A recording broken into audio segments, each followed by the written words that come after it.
예, 며칠 전이죠. 우리 윤 대통령 취임 100일을 맞이해서 기자회견도 하고 뭐 했습니다. 그런데 걱정들을 많이 하는 것 같습니다. 예, 전국이 혼란스럽기만 합니다.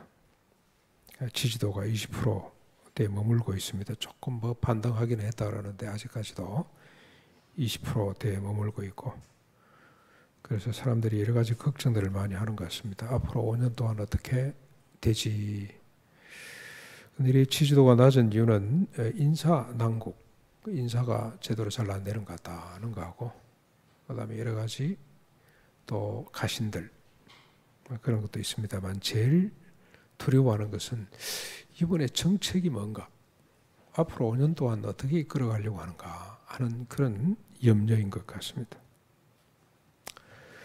그래서 저는 레위기를 묵상하다 이런 생각이 들었습니다. 만약에 우리 윤 대통령이 레위기를 공부를 하고 여기에 나오는 규례들만 제대로 이해를 하고 정책으로 반영을 한다면 역사의 길이 남을 대통령이 되겠다, 그런 확신이 들었습니다. 그런데 이건 전 상상이 아니고 하나님이 그렇게 말씀을 하셨어요.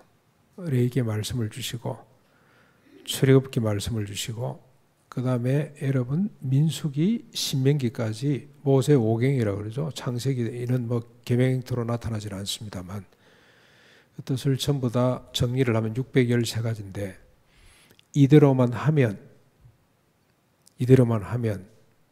또 이대로 못하면 이걸 주님이 오늘 제시해 주셨습니다.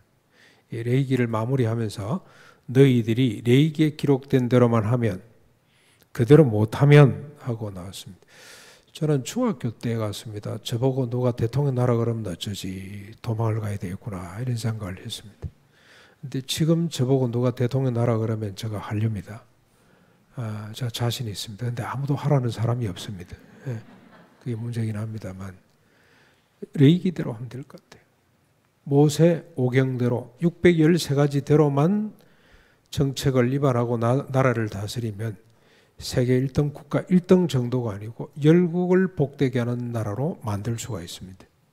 주님이 그렇게 약속을 했습니다. 그래서 여러분 오늘 레위기 본문을 가지고 오늘 26장 전체를 우리가 살필 텐데 주님이 뭘 약속했는지, 지키면 어떻게 되는지, 안 지키면 어떻게 되는지, 지켜야 될 규례가 뭔지 이걸 우리가 확인하고 은혜를 받고 도전받았으면 좋겠습니다.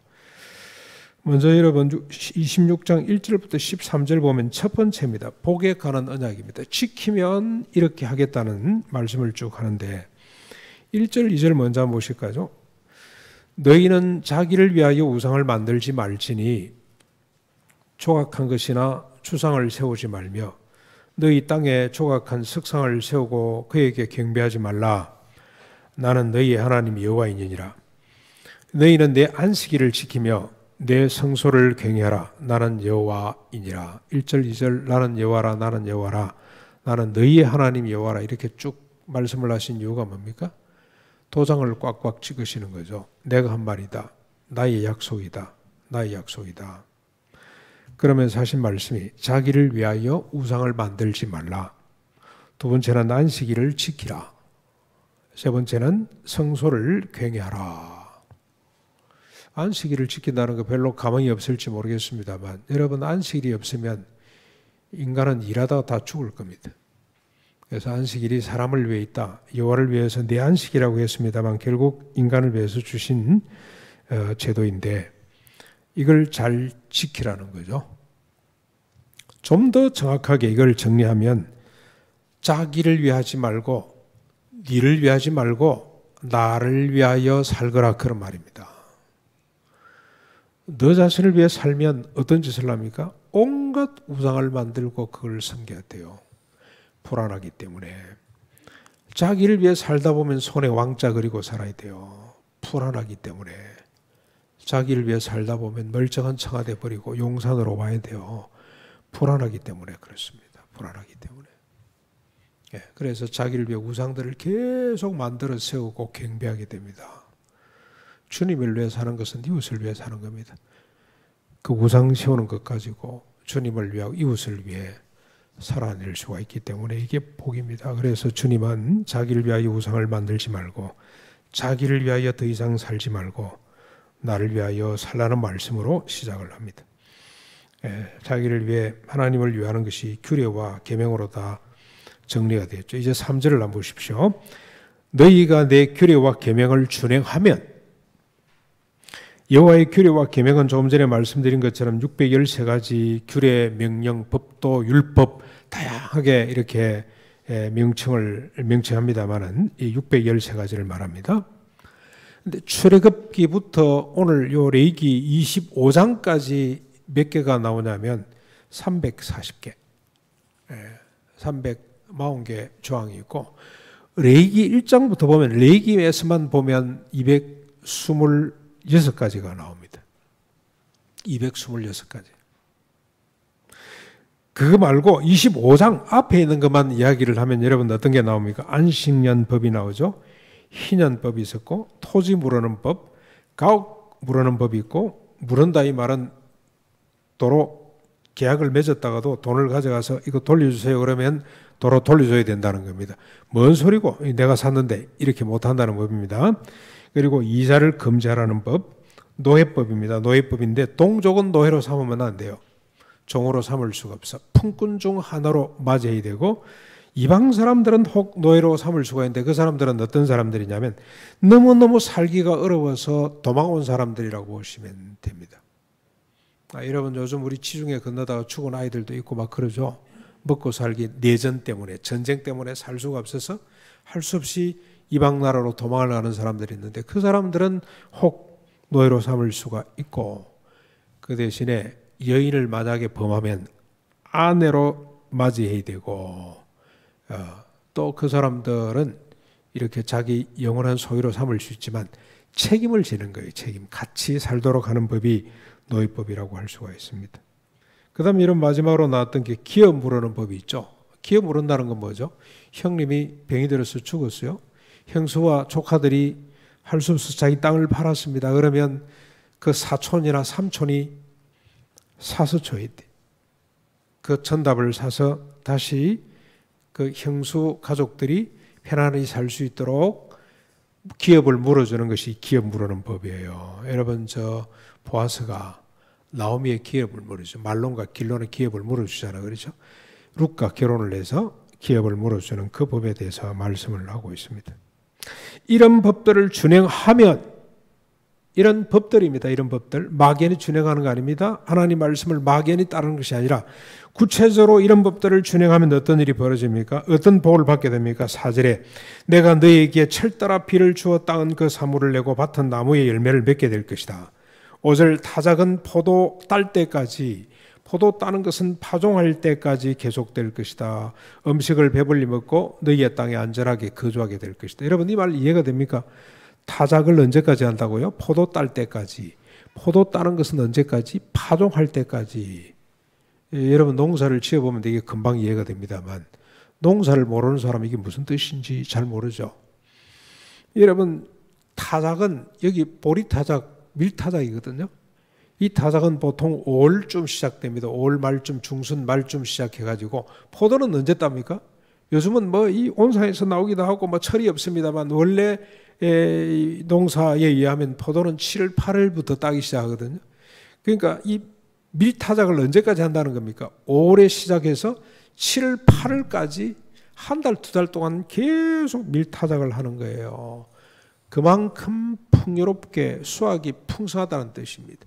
포도는 언제 땁니까? 7월, 8월 따고 그냥 끝나죠. 그런데 언제까지 딴다 그랬습니까? 파종할 때 파종을 언제 합니까? 10월 말이나 11월에 한단 말이죠. 그때까지 포도를 계속 따는 거예요. 너무 많이 열려가지고. 소산의 복을 받게 하겠다는 겁니다. 어떻게 하면? 너희들이 내 율례와 규례와 법도를 잘 지키면, 안식년, 안식법을 잘 지키면, 기업을 잘 물어주면, 이자를 받지 아니하면 이런 복을 하나님이 주시겠다고 말씀을 합니다. 6절, 7절, 8절, 9절에도 보십시오. 내가 땅에 평화를 주어 누울 때 두렵게 할 자가 없을 것이요 내가 사나운 짐승을 그 땅에서 제할 것이다. 칼이 사라지게 할 것이다. 7절 원수, 너희들의 원수를 쫓되 5이 100을 쫓고 100이 만을 쫓게 될 것이다. 9절입니다. 내가 너희를 번성하게 하고 창대하게 할 것이라고 말씀을 합니다. 여호와의 규례와 계명을 잘 지키면 번영과 평화의 복을 누리게 된다는 겁니다. 저녁에 누웠는데 두렵게 할 자가 아무도 없어요. 여러분 이 말이 무슨 말인지 이해가 되시죠? 사업을 해보신 분들, 내일 어떻게 돈을 메고 오지? 조금분들 봉급을 줘야 될 텐데 어떻게 이걸 처리하지? 전전건강한 사람 있죠? 다 가졌는데 물질도 갖고 지식도 갖고 있는데 밤을 치새우는 사람들이 있죠? 불안하고 두려워서 뭔가 심적으로 안정이 안 되고 불안하고 초조하고 그런 일이 없을 것이라는 겁니다. 요즘 많은 분들이 잠을 못 자서 걱정하는 분들 너무 많아요. 못 주무셔가지고 잠을 하루 이틀 못 자면 정말 피곤하잖아요, 인생이. 그런데 하나님 말씀 계명을 잘 지키면 누웠을 때 괴롭게 할 일이 아무것도 없게 될 것이다. 단잠 자게 된다는 겁니다. 편안한 삶을 살게 될 것이다 하는 겁니다. 10절 다시 또 물질의 복을 언급합니다. 새 곡식으로 말미암아 묵은 곡식을 치우게 될 것이다. 무슨 말입니까? 새 핵곡식을 거두면서 그냥 작년에 있던 것 다 치워버리죠. 어떻게 치웁니까? 소, 돼지 줘버리고, 아니면 우리 주변에 또 연약한 사람이 있으면 다 퍼주고. 여러분 우리 대한민국의 창고에, 농협 창고에 쌀이 재어 있거든요. 얼마나 많이 재어 있냐면 작년 쌀을 곰이라 그래요. 곰이. 재작년 쌀을 고곰이라 그래요. 고고 이렇게 나가요. 몇 번째 고고미가 쌓여 있습니다. 그런데도 그거 치우지를 못해. 뭐 때문에? 불안감 때문에. 그거 치우면은 가격이 파동될까 봐. 북한 주면 되겠죠? 못 줘요. 안 줍니다. 그 퍼줬다 그러면 또 뭐 무슨 포퓰리즘이냐 그거 주면은 전부 다 원자탄 만드는데 이러면서도 못 줍니다. 모순도 이런 모순이 없습니다. 그런데 우리가 하나님 계명대로 살면 어떤 일이 벌어집니까? 묵은 곡식을 치울 수가 있습니다. 창고를 비울 수. 왜? 너무 많이 났기 때문에. 핵곡식이 너무 많아서. 11절 계속 보십시오. 내가 네 성막을 너희 중에 세울 것이며 내 성막을 너희 중에 세울 것이며 나는 너희 하나님이 되고 너희는 내 백성이 될 것이라. 하나님과 인격적 소통이 이루어지는 겁니다. 하나님과 인격적으로 서로 하나가 되는 복을 받게 되는 겁니다. 여러분 첫 번째 언약을 정리하면 이렇습니다. 여호와의 율법과 규례와 법도를 잘 지켜 행하면 613가지입니다. 구체적으로 레위기에만 나오는 226가지, 25장에 나오는 8가지를 잘 지켜 행하면 경제적으로 정치적으로 복을 받고 정신적으로 영적으로 풍요롭고 안전한 삶을 살게 될 것이라고 주님이 그렇게 약속을 했습니다. 그런데 여러분 우리가 하나 알 것, 여기 말하는 복 받는다는 게 있죠. 복은 개인적인 복이 아닙니다. 우리가 예수 믿는 사람들은 이거 하나 꼭 정리해야 됩니다. 철저하게 이스라엘 민족뿐만이 아니고 주변 국가들 온 인류가 함께 받는 복을 말합니다. 여러분 제가 초등학교 6학년 때 소개했죠. 우리 친구 사용이라는 친구가 영양실조 걸려서 굶어 죽은 거죠. 굶어 누렇게 떠 있다가 죽었어요. 너무 안타까워서 그 집을 갔더니요, 움막집에 단칸방에 사는데 문이 없어서 가마를 뜯어가지고 붙여놨더라고. 그렇게 비참하게 살았어요. 그 옆집에, 바로 옆집에 우리 친구가 또 살았어요. 고대 광실입니다. 일본 부자라 그러죠. 날아갈 듯이 집을, 기와집을 몇 칸 지어놓고 호의호식하면서 살았던 사람이 있어요. 중학교 선생님이었어요. 그러니까 고정적인 수입도 있고 논밭이 많고 일본에서 돈이 오고 얼마나 잘 살았는지 모릅니다. 자식들 전부 다 중학교부터 서울로 보내가지고 서울서 공부를 시키고 지금도 서울 장안에 잘 살고 있어요. 떵떵거리고 잘 살고 있습니다. 근데 그게 복일까요? 한쪽에 굶어 죽고 있는데 어린 나이에 봐도 이건 아니라는 생각이 들었어요. 저 사람들이 행복할까? 자기 아들하고 똑같은 나이에 아이가 하나 죽었는데 저게 슬프지 않을까? 저 마음이 기쁠까? 그게 복인가? 파푸아누기니아 같더니요, 외국 사람들이 사는 데가 너무너무 잘 살아요. 국민소득 한 5만 불, 6만 불 되는 사람들이잖아요. 완전히 미국을 갖다 옮겨놓은 것 같아요. 그런데 그 주변에 새까맣게 원주민들이 얼마나 몰 사는지. 그런데 문제가 자꾸 발생해. 카메라도 훔쳐가고 뭐도 훔쳐가고 자꾸 훔쳐가요. 그러니까 이 사람들이 언론을 내가지고 어떤 일을 했냐. 자기들 사는 그 공동체 안에 뺑 둘러 철조망으로 울타리를 쳤습니다. 그랬더니 아침이 되면 아이들이 새까맣게 붙어가지고 안을 들여다보는 거예요. 안을 동경하는 거예요. 안을. 그게 행복일까요? 거기는 활주로가 있어. 경비행기가 떴다 앉았다 할 수 있는. 왜냐하면 뭐 파푸아뉴기니아 구석구석을 돌아다녀야 되기 때문에. 그게 행복이 아닙니다. 같이 더불어 함께 복을 받는다고 주님은 오늘 말씀을 하고 있습니다. 둘째로 여러분 14절부터 39절까지는 저주와 재앙에 대한 말씀입니다. 살지 못하면, 이 법을 지키지 못하면 어떤 일이 벌어지는가? 14절, 그러나 너희가 내게 청종하지 아니하며 이 모든 명령을 준행하지 아니하며 15절, 내 규례를 멸시하며 마음에 내 법을 싫어하여 내 모든 계명을 준행하지 아니하며 내 언약을 배반하면 여호와께 청종하지 않는 것을, 여러분 술 안 먹고 담배 안 피우고 간음 안 하고 예배에 불참하지 않고 정도로 축소를 하면 안 돼요. 여호와를 청종하지 않는 것은 여기 오늘 뭐라고 그럽니까? 모든 명령을 준행하지 아니하면, 모든 명령이 뭐죠? 613가지란 말이죠. 그거 다 지키지 아니하면 무효입니다. 무효. 그걸 뭐라고 표현을 했습니까? 모든 명령을 준행하지 않음이고 규례를 멸시함이고 법도를 싫어함이고 여호와의 언약을 배반함이라고 그렇게 규정을 하고 있습니다. 법도를 싫어한대요. 멸시해요. 멸시. 아이고 그게 모세 때 법이지 뭘 그거 지금까지 지키라고. 멸시해요. 그걸 문자적으로 해석을 해가지고 그걸 그렇게 우리한테 강요를 하면 되나? 멸시하는 거지. 기업을 물어주라. 그 말이나 되나? 내가 고생해서 번 돈인데 그걸 내 가족들, 내 친족들 땅을 사주라니 사주는 거거든요. 땅을 사줘야 되거든, 땅을. 생계가 되도록 보장을 해주는 거, 책임지는 것이 기업 물어주는 법인데 그 법을 멸시하고 싫어하는 거죠. 그렇게 되면 어떻게 된다는 겁니까? 16절.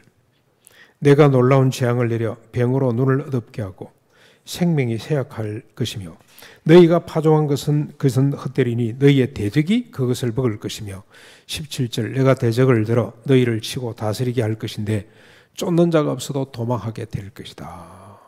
불순종의 대가는 재앙입니다.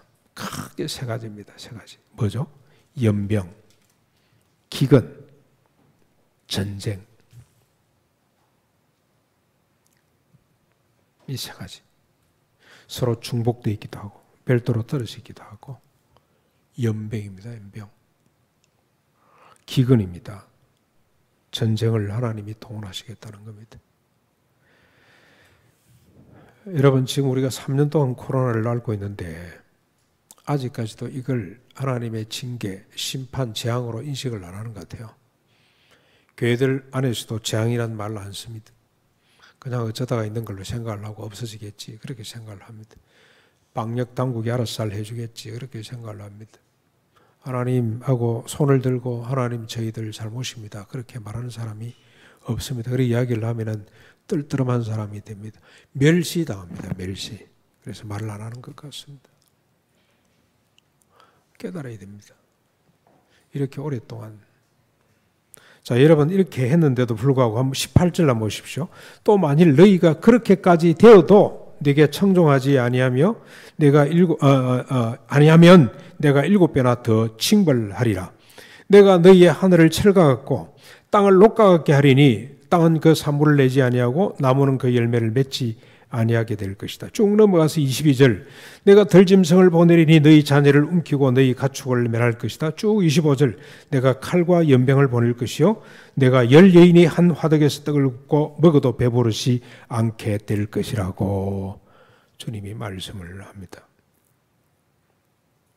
여러분 하늘이 철 같고 땅이 녹 같다는 말 무슨 말인지 아시겠죠? 비가 와야 될 때 비가 안 오고, 지금은 하늘이 뭐처럼 됐습니까? 구멍 뚫린 물두멍처럼 물을 막 쏟아내는 하늘이 됐습니다만, 어떨 때 하늘은 철처럼 달아가지고 물을 도무지 내놓지 않는 하늘도 있고, 지금은 1시간에 30mm면 자동차 와이퍼가 제대로 올려놓으면 다다다다 이러죠. 그게 30mm 오는 거랍니다. 이번에 110mm 왔죠. 갖다 폭포수를 쏟아 부은 것만큼 많이 왔다는 뜻입니다. 집중이죠, 집중. 1시간 만에 그렇게 오고. 근데 계속 반복되고 있다는 거, 이거 여러분 우리가 빨리 깨달아야 되는데 도무지 지금 무디진 것 같습니다. 우리 영성이 무뎌졌다는 생각이 듭니다. 재앙이죠. 해상 사람들은 기후재앙이라고 그러잖아요. 지금 뭐 동토 땅, 영동 땅, 영원히 얼어있는 땅이 녹아가지고 집들이 무너지고, 북극, 남극의 빙하들이 그냥 녹아내리고, 그래서 막 아우성을 치고 있는데 아무도 지금 이 현상을 해석해내는 사람이 없는 것 같습니다. 열 여인이 한 화덕에서 떡을 굽는다는 말이 무슨 말입니까? 제가 신학교 다니면서 결혼을 했는데, 그때는 간호사들은 결혼하면은 채용을 잘 안 했어요. 그래서 그냥 교회에서 주는 사례금만 가지고 살아야 되는데 너무 부족해가지고 저희들이 집을 어디다 구했냐면 어떤 분은 아파트에 같이 저희들이 살았죠. 참 재밌습니다. 그분이 먼저 요리를 해서 식사를 하고 나면 우리가 나가서 그 싱크대 그 화덕을 그대로 사용을 했습니다. 재밌었어요. 그분은 아이 하나 데리고 사는, 남편은 외항선을 타고 있고, 그때마다 우리가 가난해가지고 조그마한 연립주택 같은 아파트인데, 그래서 그분이 먼저 식사 마치고 나면 우리가 나가서 식사를 하고. 이 사는 것도 재밌다. 같은 가족처럼. 그런데 두 사람이 한 하덕을 썼는데, 그때는 여기는 한 하덕을 가지고 몇 사람이 같이 씁니까? 10사람이 같이 쓰겠다는 거 아닙니까? 얼마나 힘들면 그러겠어요. 1차 가중심판이죠. 역시 질병과 기근과 전쟁을 동원해서 하나님께서 7배나 더 징치하겠다고 말씀을 합니다. 계속됩니다. 계속. 왜 이렇게 길게 하냐? 하나님의 인내죠. 제발 듣고 깨달아라 이 말입니다. 27절, 너희가 이같이 될지라도 내게 청종하지 아니하면 내가 7배나 더 징벌하리니 너희가 아들의 살을 먹을 것이요 딸의 살을 먹을 것이며, 이런 끔찍한 이야기가 다 있어요. 내가 너희의 산당과 분향단을 헐 것이며 내가 너희의 성읍과 성소를 황폐하게 하고 향기로운 냄새를 함량하지 아니하고 제사를 아무리 드려도 함량하지 않겠다는 겁니다. 그 땅을 황무하게 하리니 원수들이 놀랄 것이며 내가 너희를 여러 민족 중에 흩을 것이다. 34절, 그래서 땅이 안식을 누리도록 하겠다는 겁니다. 땅이 쉬도록, 사람이 아무도 없으니, 다 쫓겨갔으니, 잡혀갔으니. 36절, 너희의 남은 자들은 바람이 불어 잎사귀 소리라도 놀라 도망하고 엎드러지게 될 것이며 쫓는 자가 없어도 서로 짓밟혀 넘어지게 될 것이다. 얼마나 불안하고 그 마음에 트라우마가 많든지 잎사귀 뒹구는 소리에도 뭐가 큰일이 난 것처럼 도망을 가는, 서로 먼저 도망갈 거라고 막 짓밟고 도망을 가는 그런 현상들이 벌어지게 된다는 겁니다. 불안이죠, 불안. 염려, 불안, 공포. 쫓아오는 사람이 없어도 쫓기는 것처럼 달아나야 되고, 오늘 현대인들의 모습이 이런 거 아닌가 하는 생각이 드시죠. 불안하고. 얼마나 불안했으면 손에다 왕자를 그렸겠어요. 여러분, 사울이 그랬죠. 불안하니까 신접한 여인을 자꾸 불러올려. 날 위해서 점을 넘치달라. 날 위해서 뭔가 좀 기도, 축도를 해달라. 불안합니다. 36절에도 너희 남은 자는 바람 잎사귀 있죠. 쫓는 자가 없어도 짓밟고 서로 도망가게 될 것이고, 39절, 원수들의 땅에서 세잔하게 될 것이다.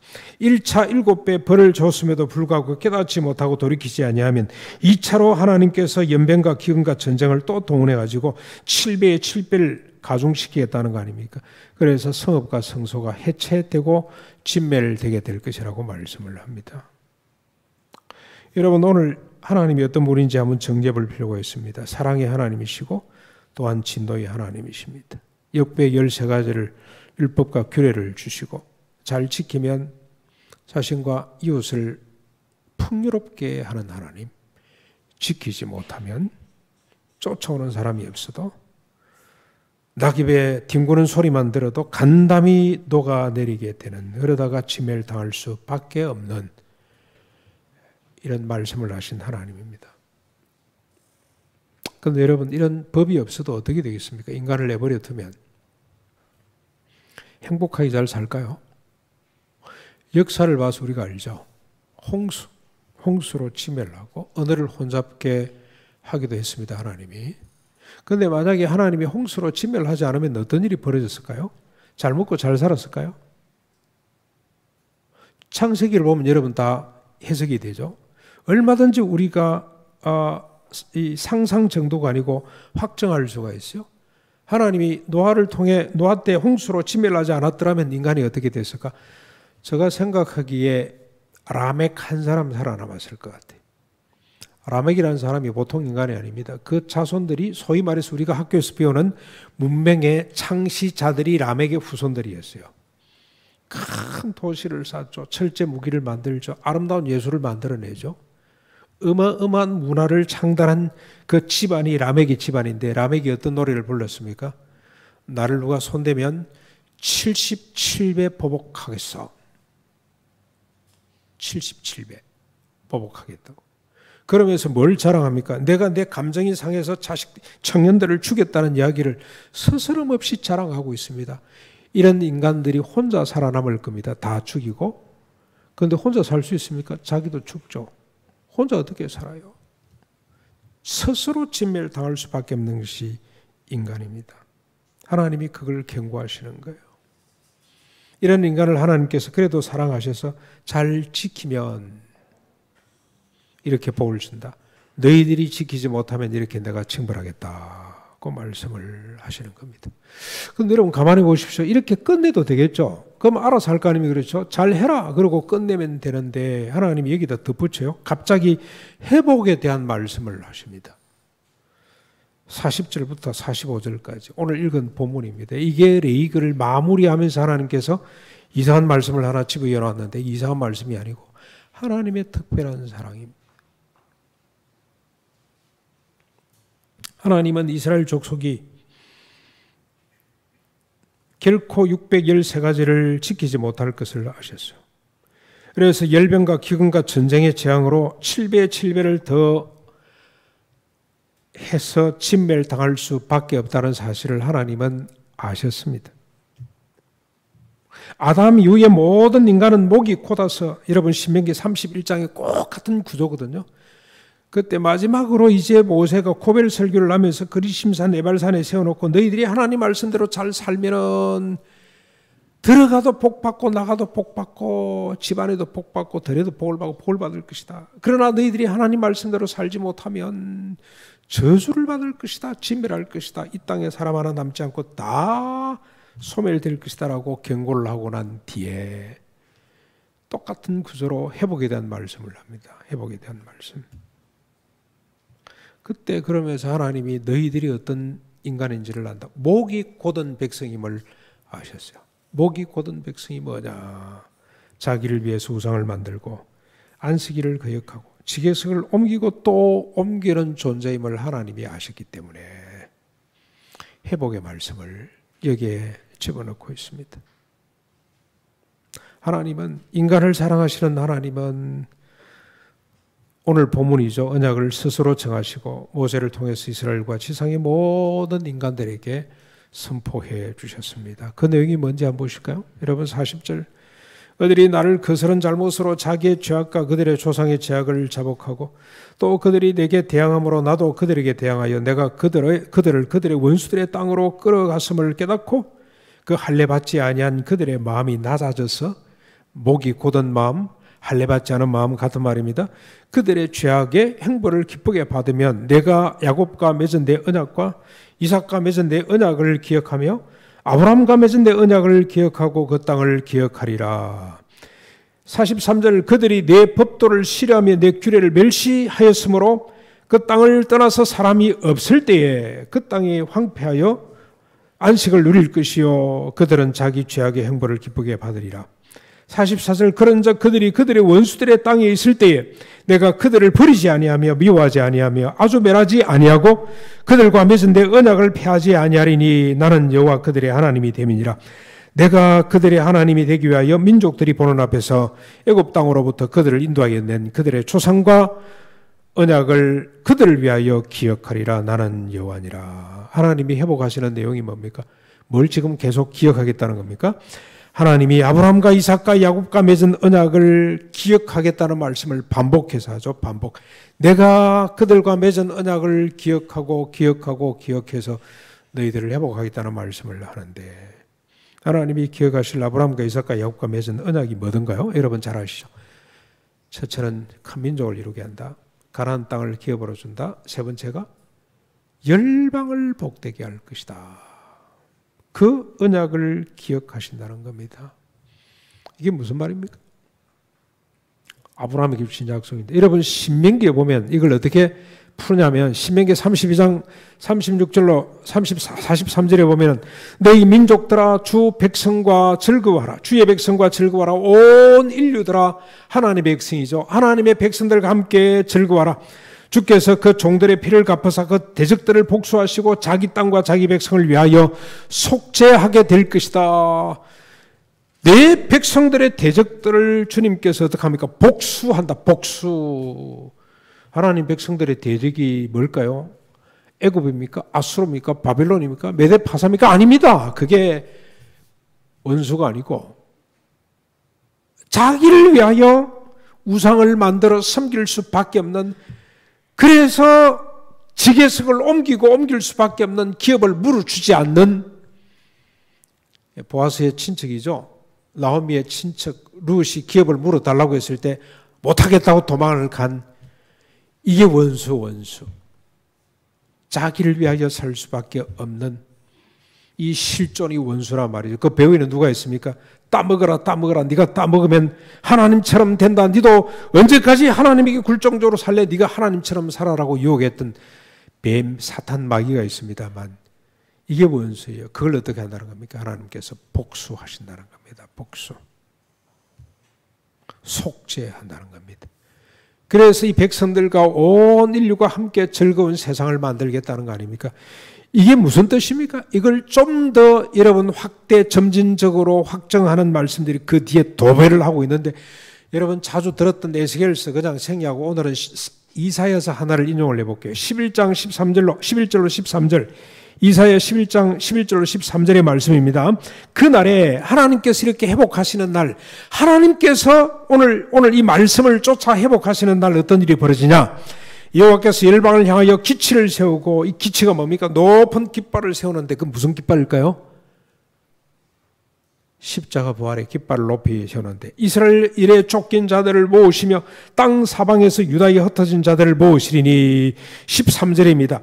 에브라임의 질투는 없어지고 유다를 괴롭게 하는 자들은 끊어지며 에브라임은 유다를 질투하지 아니하며 유다는 에브라임을 괴롭게 하지 아니할 것이다. 이 무슨 말입니까?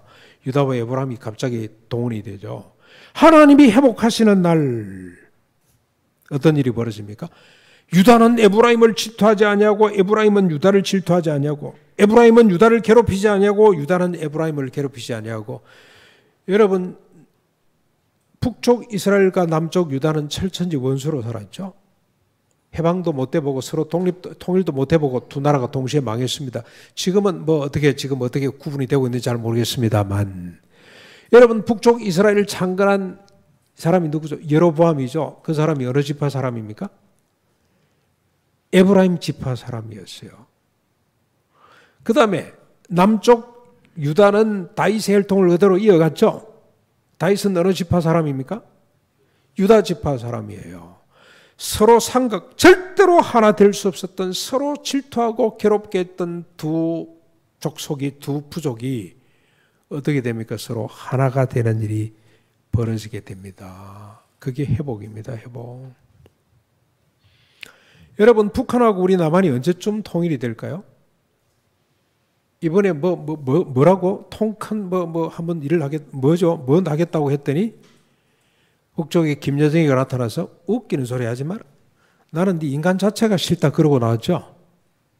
그래가지고 오히려 더 일을 막 모르겠어요. 또 정치하는 사람들이라 막 교묘하게 또 술수인지는 모르겠습니다만 언제쯤 우리는 서로 하나가 될 수 있겠습니까? 언제쯤 미워하는 걸 멈추고 서로 하나가 돼서 왕래하다가 서로 하나가 될 수가 있을까요?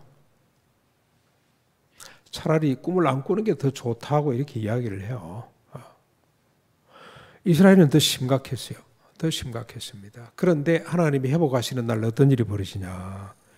유다와 에브라임이 서로 질투하고 괴롭히지 않는 일이 벌어지게 된다는 겁니다.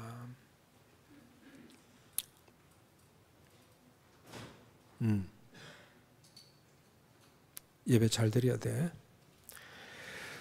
자, 여러분 이 일은 언제 이루어질까요? 언제? 조금 전에 제가 잠깐 말씀드렸습니다만 에브라임이 유다를 질투하지 아니하고 유다는 에브라임을 괴롭히지 않는 일이 언제 어떻게 벌어질까요? 하나님의 회복이 언제 어떻게 이루어질까요? 예수 그리스도 십자가 부활로 이 일이 나타나게 됩니다. 새롭게 되기 때문에 십자가 부활로. 무엇 때문에 에브라임이 유다를 질투하고 유다가 에브라임을 괴롭게 합니까? 자기 때문에, 자기 입장 때문에, 자기의 존립과 확장 때문에 서로 철천지 원수가 될 수밖에 없는데 십자가 부활로 어떤 사람이 됩니까? 우리가 어떤 사람이 되나요? 서로를 용서하고 이 정도가 아니고 서로를 이해하고 수용하는 사람이 되죠. 나를 위해서가 아니고 너를 위해서 사는 사람이 될 수 있기 때문에 이런 역사가 벌어지게 된다는 겁니다.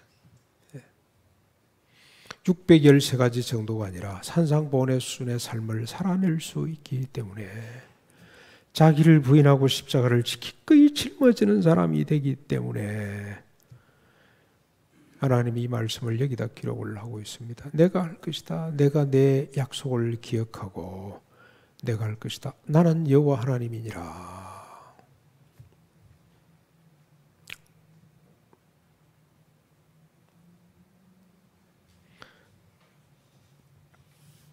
그런데 여러분, 이 구원에는 한 가지 조건이 있죠. 조건이 있습니다. 뭡니까? 언제 하나님이 이렇게 하신다 그랬죠? 자신의 죄를 깨닫고 마음이 낮아져서 자복하고 형벌을 달게 받을 때 그때 일이 벌어지는 겁니다. 그때 비로소 우리가 주님의 십자가 부활을 바라볼 수 있기 때문에 그렇습니다. 아, 내가 죄인이구나. 내가 죄인이구나. 나는 나를 위해서 살 수밖에 없는 인간이구나 하는 사실을 깨닫고 스스로 가난해져서 하나님, 나는 죄인입니다. 손들 때 그때 하나님께서 구원하시는데 왜 그때 구원하시냐? 십자가 부활을 비로소 바라볼 수 있기 때문에 그렇다는 겁니다. 뱀에 안 물린 사람은 노뱀을 볼 이유가 없잖아요. 그렇지? 뱀에 물려가지고 죽어가면서도 안 보는 사람이 있어 믿음 없는 사람입니다. 뱀에 물려서 죽어갈 때 그때 비로소 노뱀을 바라보는 것처럼 야곱이 약복 강가에 형님이 온다는 소리를 안 들었으면 그렇게 이스라엘로 바뀌었을까요? 언제 바뀝니까? 하나님 살려주세요. 나는 무능한 인간입니다. 나는 나를 위해서 남을 속이면서 살아왔던 죄인일 뿐입니다. 하나님 나를 살려주세요 하고 손들었을 때 그때 하나님이 살려주시는 겁니다.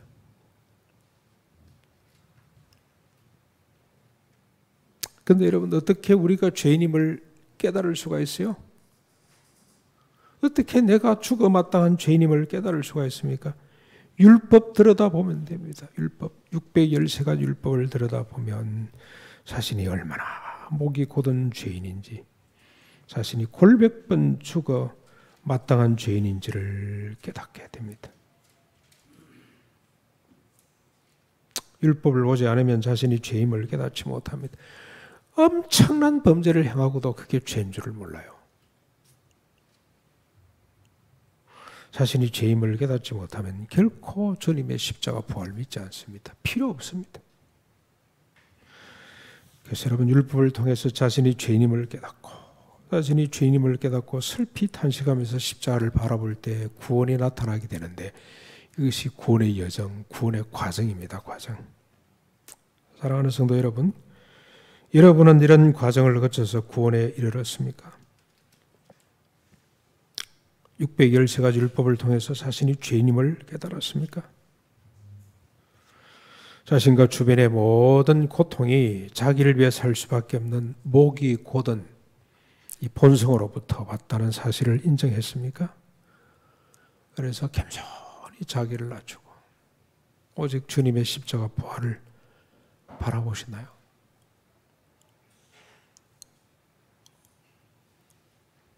죄를 짓고도 죄인 줄 모르는 사람, 율법을 몰라서 그래요.